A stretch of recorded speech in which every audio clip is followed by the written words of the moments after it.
গরম গরম এক থালা ভাত নিমিষে সাবার করে দেয়া যেতে পারে এই উপাদেয় ঝিঙে বাটার পদটা পাশে থাকলে। নমস্কার বন্ধুরা, ঘাটাক্স কিচেনে আমি সুদেশনা আজকে তোমাদের সঙ্গে শেয়ার করছি ঝিঙে বাটার রেসিপি। এখানে দেখো 5টা মাঝারি মাপের ঝিঙে নিয়েছি, খোসা ছাড়িয়ে এগুলোকে দিয়ে দিচ্ছি একটা গ্রাইন্ডিং জারের মধ্যে।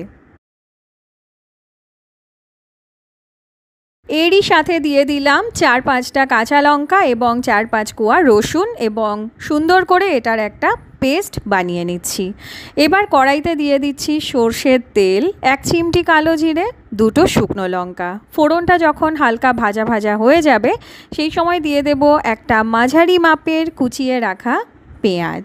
পেঁয়াজটাকে গোল্ডেন ব্রাউন হওয়া পর্যন্ত ভেজে নিতে হবে।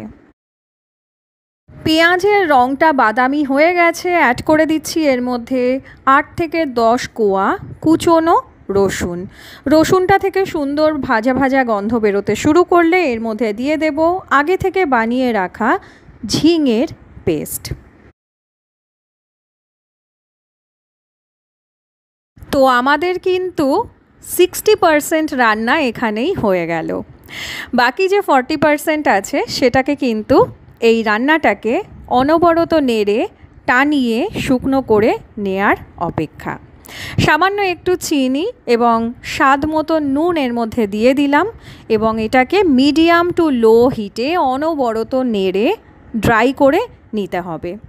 বন্ধুরা, এখন যে সিজনটা চলছে, ঠান্ডা গরম বৃষ্টি কিছুই আমরা সঠিকভাবে বুঝতে পারছি না, তো এই সময় কিন্তু গরম ভাতের সঙ্গে এরকম হালকা একটা পদ বেশ ভালো লাগবে খেতে।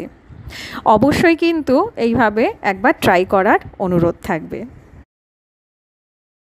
তো 10 মিনিট মতন এটাকে অনবরত নাড়ার পর দেখো আমার কিন্তু ঝিঙেটা অনেকটাই ড্রাই হয়ে গেছে এবং রান্নাটাও কিন্তু সম্পূর্ণ হয়ে গেছে।